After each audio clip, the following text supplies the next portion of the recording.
Μου λένε δίπλα από την εκκλησία. Δεν είδα κόσμο. Δεν είδα άλλον άνθρωπο κοντά μου. Πάω πάνω από τον τάφο του και τον είδα. Έχει μια φωτογραφία τώρα που πρέπει να έχει αλλάξει. Όπως τον είδα εγώ.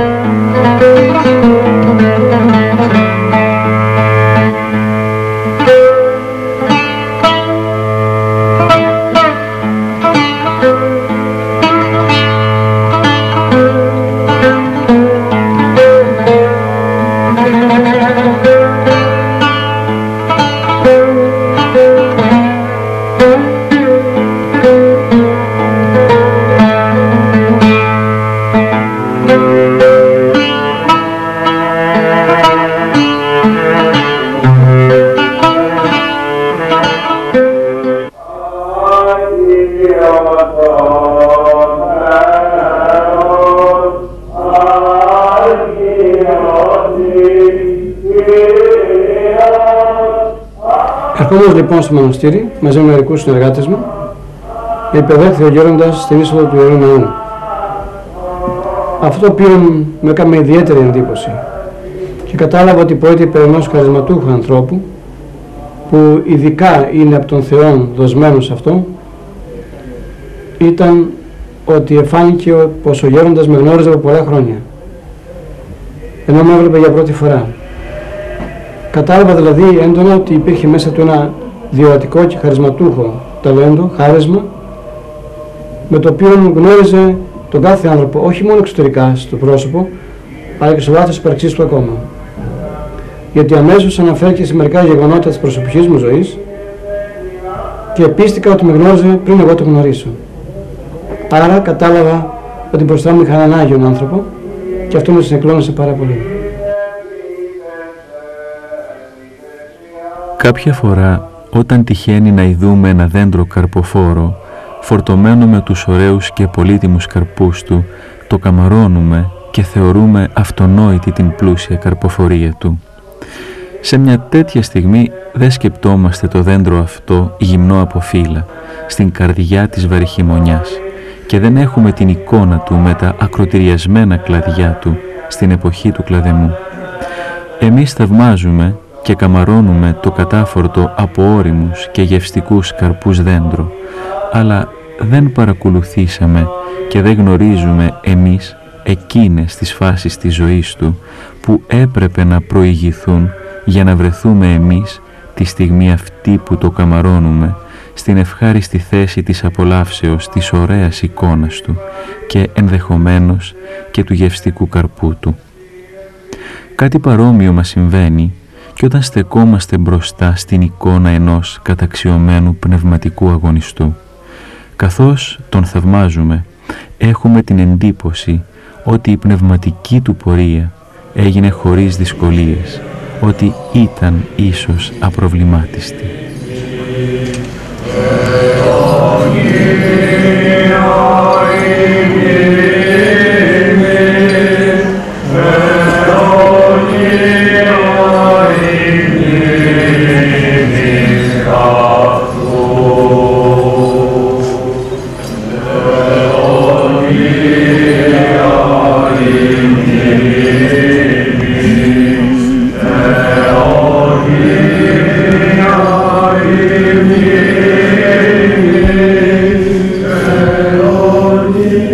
Ο μακαριστός γέροντας πατήρ Ιάκωβος Τσαλίκης γεννήθηκε στις 5 Νοεμβρίου του 1920 στο Λιβύσι της Μάκρης, σε ένα παραθαλάσσιο χωριό στο ύψος περίπου του Καστελόριζου. Το έτος 1922 η οικογένεια του μικρού Ιακώβου ακολουθεί τον σκληρό δρόμο του ξεριζωμού και της φυγής από τα πάτρια χώματα, όπως όλος ο μικρασιατικός ελληνικός πληθυσμός της μαρτυρικής Ιωνίας.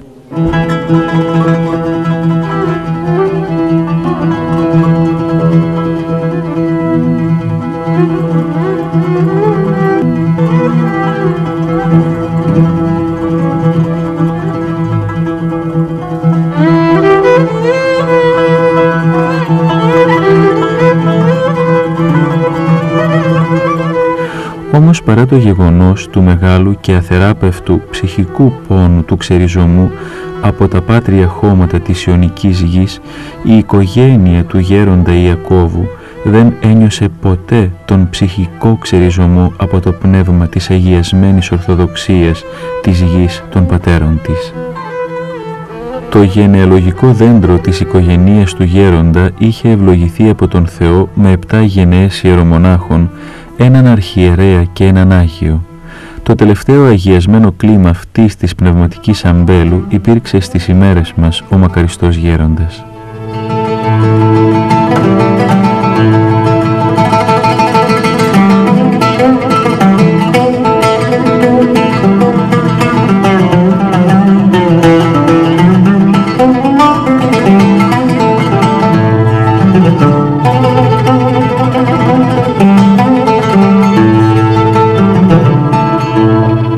Πολλές φορές δοκιμάζουμε στη ζωή μας δυσκολίες και ψυχικούς πόνους αβάστακτους από γεγονότα που δείχνουν ότι μας καταδικάζουν σε κάποια τελεσίδικη εξουθένωση ή καταστροφή. Αλλά μόνο ο Θεός μπορεί να γνωρίζει ότι μέσα σε κάποιες εξουθενωτικές δοκιμασίες μας μπορεί να πέφτει ο ευλογημένος σπόρος μιας πνευματικής ανθοφορίας με αφάνταστες χαρισματικές δωρεές στην προσωπική μας ζωή. Ποιος μπορούσε αλήθεια να αντιληφθεί ότι ο τραγικός ξεριζωμός της οικογένειας του πατρός Ιακώβου και οι σκληρές συνθήκες της προσφυγιάς αποτελούσαν απλώς φάσεις της πνευματικής πορείας του μικρού Ιακώβου από το Λιβύσι της προγονικής του εστίας στην πνευματική αυλή της Ιεράς Μονής του Οσίου Δαβίδ, όπου ο μικρός σπόρος Ιάκωβος θα γινότανε το πανύψηλο δέντρο της αγάπης και της ευλογίας του Θεού για χιλιάδες ανθρώπινες ψυχές.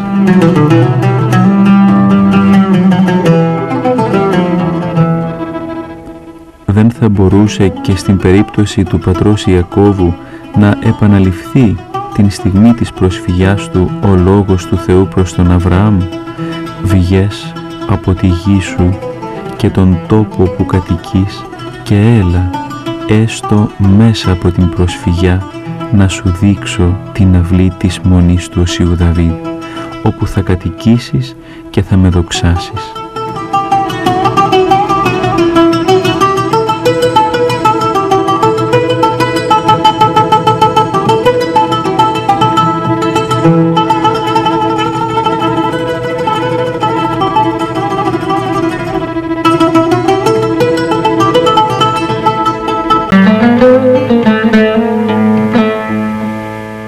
Πολύ μεγάλη σημασία στην πνευματική εξέλιξη των απογόνων έχει η πνευματική κατάσταση και γενικά ο τρόπος ζωής των προγόνων τους. Έχει μεγάλη σημασία η ρίζα, έλεγε συχνά ο γέροντας. Αυτή τη ρίζα ευτύχησε να αισθανθεί ως τον πρώτο αλλά και σημαντικότερο ίσως παιδαγωγό του στη ζωή της πίστεως και της ευσεβίας στο πρόσωπο της μητέρας του Θεοδόρας, που ήταν στολισμένη με τις αρετές της ελεημοσύνης, της εγκρατείας, της νηστείας, της εργατικότητος και της νοικοκυροσύνης.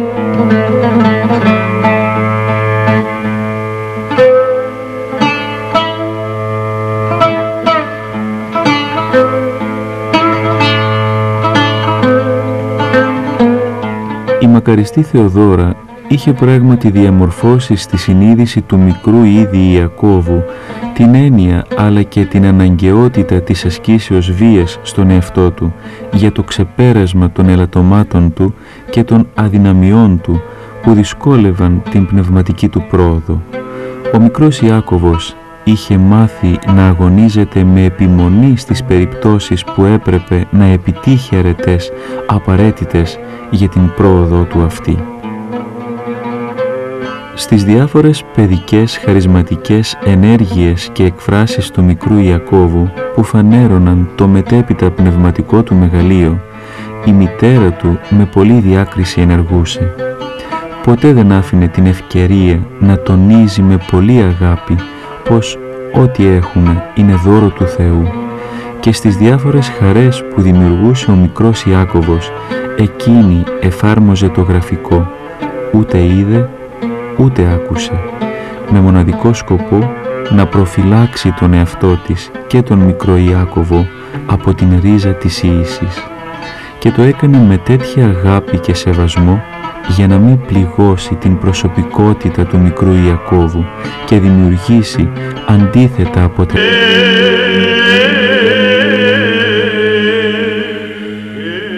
Η στρατιωτική ζωή του γέροντα δεν ανέκοψε όπως θα ενόμιζε κανείς την προσπάθεια του πνευματικού του αγώνα. Παρόλη την προσπάθεια που κατέβαλε ο στρατιώτης Ιάκωβος να ζει εν κρυπτό την εν Χριστώ ζωή του, γινότανε συχνά αντικείμενο παρατηρήσεως ενοχλητικών και ποικίλων σχολείων από τους συναδέλφους του. Βέβαια δεν έλειψαν και κάποιοι συνάδελφοί του που πρόσεξαν με σεβασμό και ιδιαίτερη εκμητέρας, ήταν έτοιμος να ακολουθήσει τη ζωή που από μικρό παιδί ολόψυχα επόθησε, τη μοναχική ζωή.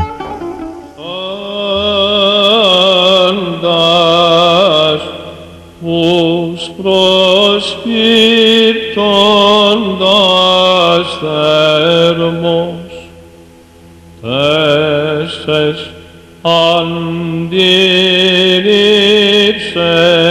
η Πάτερ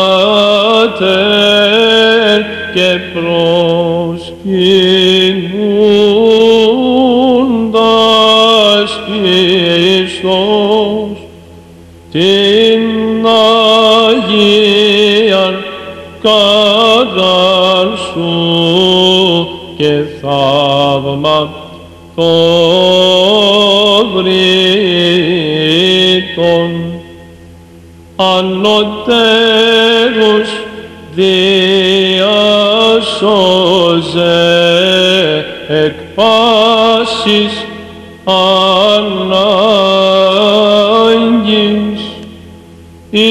ιάσιμ και λύτρωση. Η απόφαση του πατρός Ιακώβου για τη μοναχική ζωή είχε στοχεύσει αρχικά προς τους Αγίους Τόπους.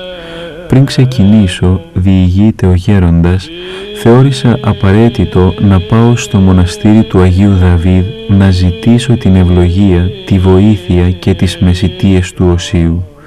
Ήταν 15 Ιουλίου 1952 όταν έφτασα για αυτό το σκοπό. Αυτήν ακριβώς την ημέρα παρουσιάστηκε στον γέροντα με τρόπο θαυμαστό Όσιος Δαβίδ, ο οποίος μέσα στην παραδείσια εικόνα μιας ουράνιας πολιτείας ασκητών κάλεσε τον γέροντα να ενταχθεί στη μοναχική του αδελφότητα. Χριστόν μεσίτης έτοιμος.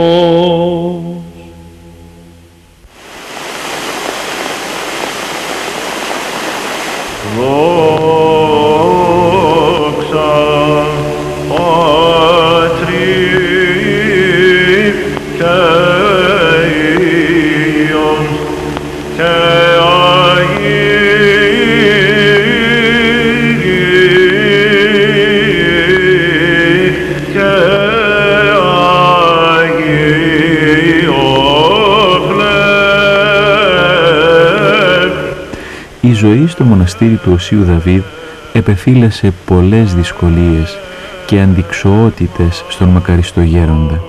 Οι κτηριακές εγκαταστάσεις της Μονής ήταν ερειπωμένες και δεν εξασφάλιζαν μια στοιχειώδη ανθρώπινη ζωή.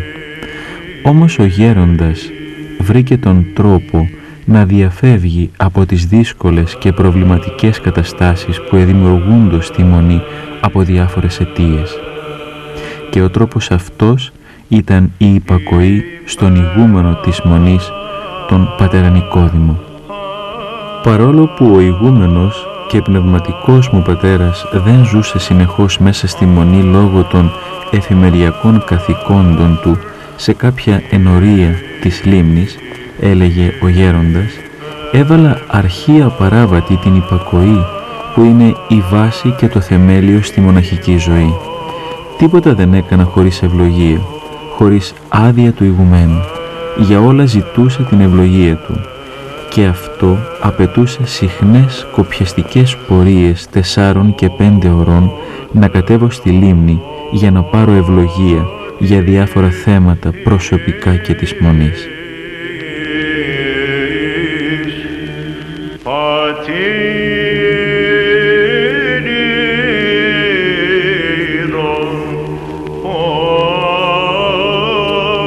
Ο μακαριστός γέροντας είχε παραδώσει την ψυχή του στον πνευματικό του με την πνευματική αίσθηση ότι την είχε προσφέρει στα χέρια του ίδιου του Χριστού. Μια τέτοια σχέση κάθε χριστιανού, μοναχού ή λαϊκού με τον πνευματικό του αποτελεί το ατράνταχτο θεμέλιο της πνευματικής ζωής εν Χριστώ Ιησού.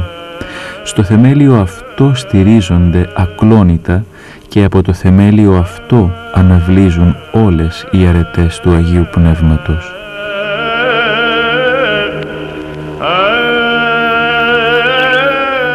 Αυτές όμως τις αρετές δεν τις άφηνε ο γέροντας να διαλάμπουν μεταξύ των λίγων συμμοναστών του. Έκρυβε ό,τι καλό είχε από τα μάτια του οποιουδήποτε, αγωνιζόμενος να αγιαστεί με καθαρότητα καρδίας μόνον ενώπιον του Κυρίου του. Προσπαθούσα, έλεγε αργότερα ο γέροντας, να αγωνίζομαι εν κρυπτό. Περίμενα να νυχτώσει και όταν οι πατέρες ησύχαζαν στα κελιά τους, τότε άνοιγα το πίσω πορτάκι της Μονής και μέσα στη νύχτα ξεκινούσα για το ασκητήριο του Αγίου Δαβίδ. Το σκοτεινό μονοπάτι το φώτιζε θαυματουργικά μέσα στη νύχτα ένα αστεράκι που κατέβαινε από τον ουρανό με τη χάρη του Αγίου. Εκεί στο ασκητήριο του Αγίου έκανα ολονύκτια δέηση στον Κύριο.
Στις 18 Δεκεμβρίου του έτους 1952, σε ηλικία 32 ετών, ο μοναχός Ιάκωβος χειροτονείται από τον μακαριστό Μητροπολίτη Χαλκίδος Γρηγόριο, ιεροδιάκονος, και την επομένη 19 του ίδιου μηνός σε πρεσβύτερο. Ύστερα από λίγες ημέρες λαβαίνει από το Μητροπολίτη του και τη γραπτή άδεια της πνευματικής πατρότητος. Έτσι, λέγει ο ίδιος ο πατήρ Ιάκωβος, μπορούσα να εξομολογώ τους χριστιανούς. Η χειροτονία του πατρός Ιακώβου σε ιερομόναχο τον ενίσχυσε πνευματικά με την τέλεση της καθημερινής θείας λειτουργίας. Κοινωνώντας καθημερινά τα άχραντα μυστήρια, ένιωθε τέτοια δύναμη μέσα του που έλεγε ότι αισθανόταν σαν λιοντάρι. Τέτοια θεϊκή φωτιά είχε η ψυχή μου που όλη την ημέρα ούτε πεινούσα, ούτε διψούσα, ούτε ζέστη, ούτε κρύο ένιωθα. Από το πρωί ως το βράδυ εργαζόμουν ακούραστος.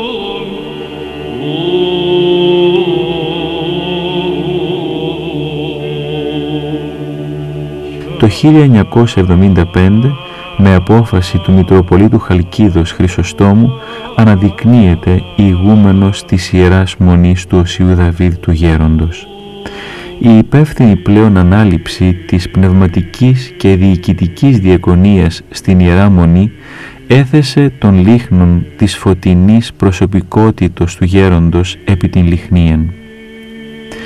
Ο πατήρ Ιάκωβος Τσαλίκης, ο βιαστής της Βασιλείας των Ουρανών, έγινε και βιαστής της καρδίας αμέτρητου πλήθους ανθρώπων, οι οποίοι έβρισκαν και συνεχώς βρίσκουν στο αγιασμένο πρόσωπό του λυτρωτικές γευτούς αντάβγειες της χάριτος του Αγίου Πνεύματος.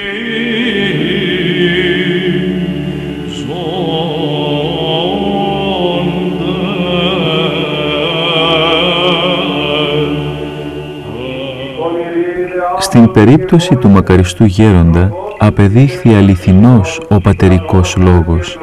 Εάν δεις έναν άνθρωπο που να ζει με αγνότητα και να είναι γεμάτος ταπεινοφροσύνη, έναν άνθρωπο ελεήμονα, πράον, με ήθος Χριστό, που να είναι γεμάτος συμπάθεια για τον πλησίον, φιλόθεον, φιλάδελφον και γενικά στολισμένον με όλες τις αρετές, τι όραμα μεγάλο είδες! Βλέποντας αυτόν τον άνθρωπο, αξιώθηκες να ειδείς τον αόρατο Θεό στον ορατό του ναό και στην εικόνα του που είναι ο ενάρετος αυτός άνθρωπος.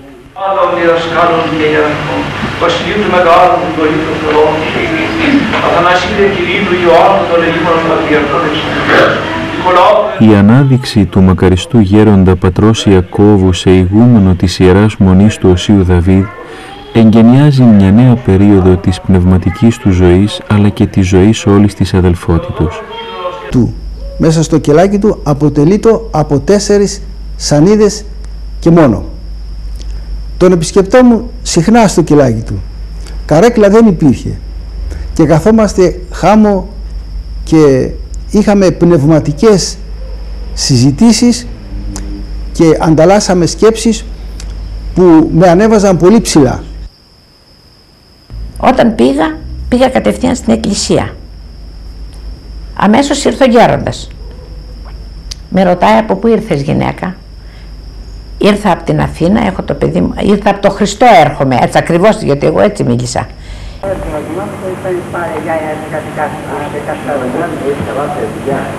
Ο γέροντας ήταν ένας θησαυρός ολόκληρος και ο καθής που ήρθε σε επαφή μαζί του προσπαθούσε να κλέψει, να αντλήσει, να αντιγράψει όσες πιο πολλές αρετές θα μπορούσε από τον άνθρωπο αυτόν. Ομολογουμένως, εγώ τον θαύμασα για όλες αυτές τις αρετές, το πλήθος των αρετών του. Αλλά ανάμεσα σε αυτές δεν μπόρεσα παρά να διακρίνω τις δυο σπουδαιότερες, γιατί ήταν λίγες οι στιγμές συγκριτικά με ό,τι ήθελα εγώ να μείνω κοντά στο γέροντα. Αυτές οι δυο κυρίως αρετές του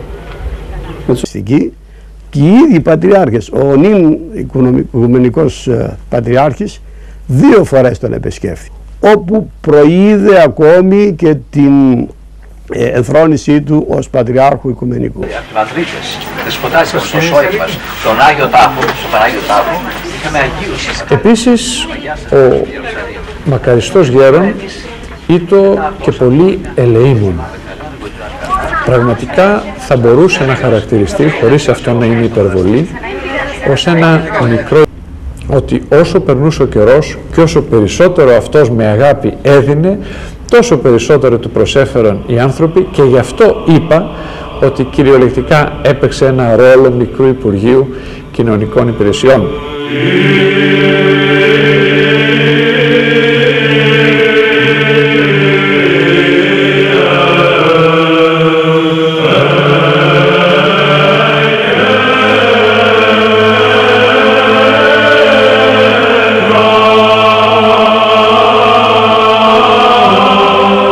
Ο γέροντας ταυτιζόταν ψυχικά και πνευματικά με τους πονεμένους ανθρώπους που ευασανίζονται από σωματικές ή ψυχικές ασθένειες και με τους αμαρτωλούς που με συντριβή καρδίας ζητούσαν το έλεος της κατανόησής του και της αγάπης του.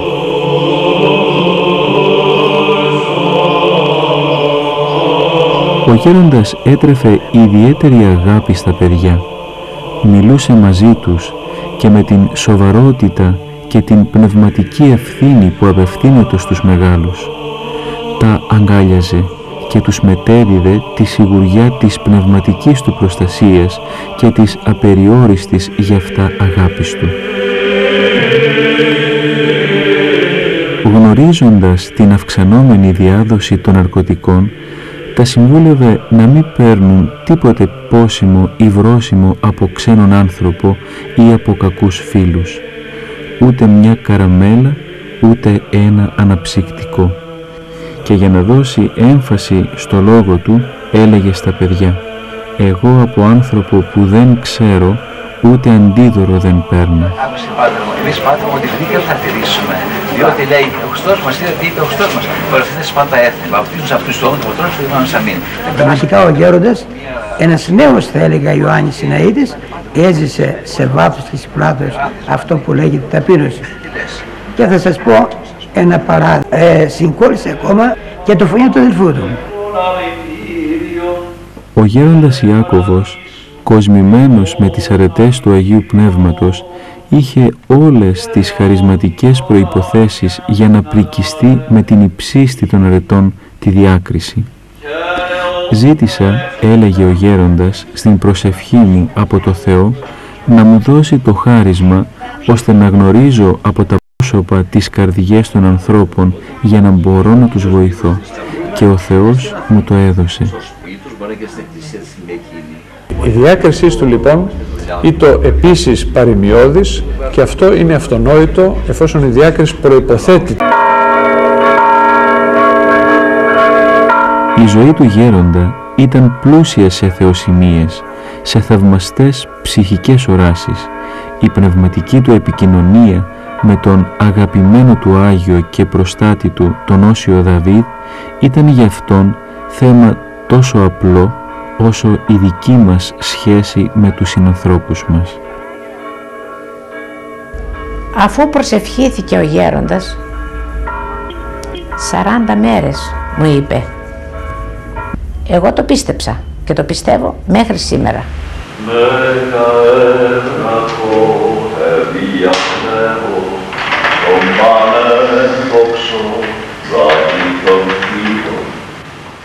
Διορατικό και προορατικό ήταν δύο σημαντικά χαρίσματα της προσωπικότητος του γέροντος που επέστρεψαν τους πνευματικούς του μόχθους και τη βία που άσκησε στον εαυτό του για να γίνει άξιος της βασιλείας των ουρανών.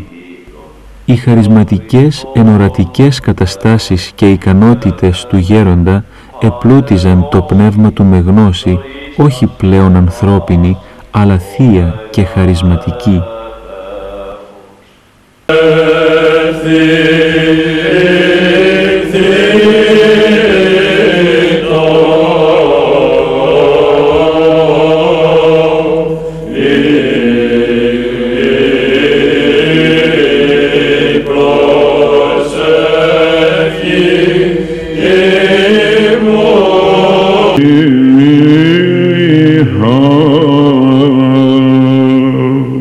Όσο ο γέροντας προαγότανε σε εμπειρίες πνευματικές, τόσο φυσικότερη γινότανε η προσευχητική του λειτουργία.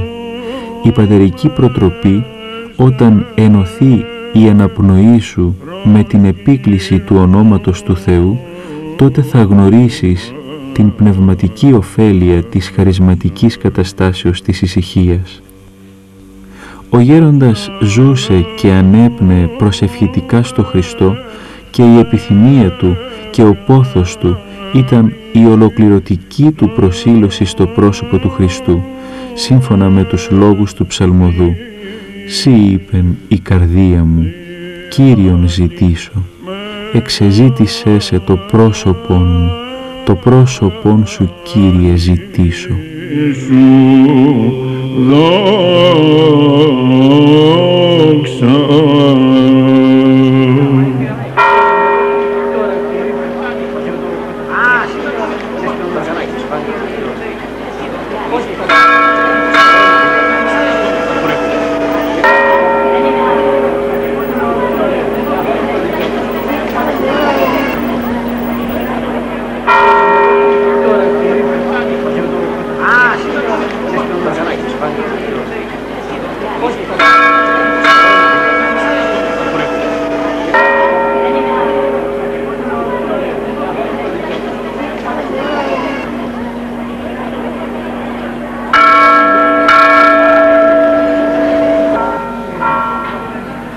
πολλές φορές μας έλεγε ότι εγώ πατέρες θα πεθάνω πάνω στο καθήκον μου. Και πράγματι κατά την ώρα της εξομολογήσεως ο γέροντας παρέδωσε την ψυχή του στα χέρια του Θεού, όπως ακριβώς το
ήθελα να γίνει κατακτητής της Βασιλείας του Θεού. Αλλά πάντοτε αναφέρομαι στην προσευχή μου όταν ζητάω την προσευχή του για τις πρεσβείες του.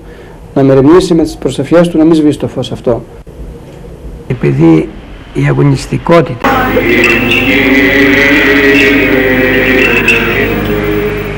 από το γέροντα Ιάκωβο έχω δει πολλά θαυμαστά πράγματα. Και ίσως αυτό είναι για την βαριά αρρώστια, το βαρύ σταυρό που σηκώνω. Το γέροντα Ιάκωβο τον είδα το 15 Αύγουστο, όλα καλά θα πάνε.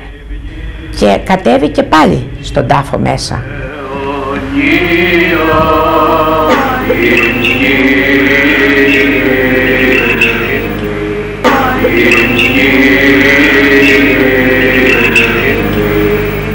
Την ίδια περίπου εποχή που συνέβη το άλλο θαυμαστό γεγονός, ο πατέρας μου νοσηλευόταν από τετραπλή.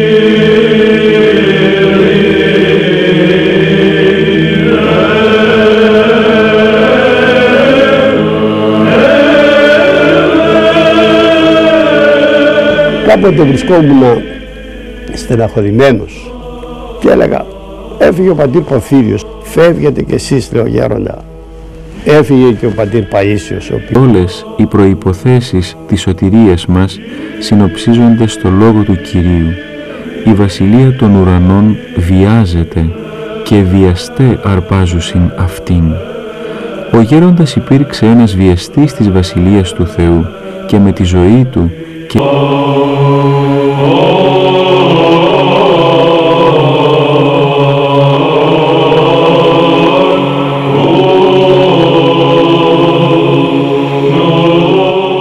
Άγιε μου Δαβίδ, εγώ 40 χρόνια σε δουλεύω στο μοναστήρι. Ήρθα 30 χρόνια και έγινα 70 στο μοναστήρι σου. Ξέρεις, Άγιε μου Δίδυμα, πόσο αγάπησα. Και όλα, ό,τι έπαθα στο μοναστήρι, αρρώστιες, οτιδήποτε έπαθα, τα έπαθα όλα για την δική σου αγάπη. Άγιε μου, βοήθησε με. Εάν ήρθε πάλι η ώρα μου για να φύγω, έζησα και 70 χρόνια στη γη. μέσα 40 χρόνια. Έρθει η ώρα να φύγω, θέλω μόνο να παραλάβεις την ψυχή μου που έχεις παρουσιάσει στο Θεό, να πας στον Χριστό, να κοντίνει μπροστά στο θρόνο του Θεού και να πεις: θέλω αυτόν τον Ιάκωβο, τον αμαρτωλό, να τον συγχωρήσεις, διότι 40 χρόνια στο μοναστήρι σου είμαι και εγώ άνθρωπος. Μήπως ήξερα και τα γράμματα, μήπως ήξερα και ήμουν και κανένας ρήτο, κανένας. Ό,τι με φώτιζες έκανες στο μοναστήρι σου. Και να με δικαιώσεις εκείνη την ημέρα στον θρόνο του Θεού που θα πας, Άγιε μου Δαβίδ, την ψυχή μου.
Κύριε.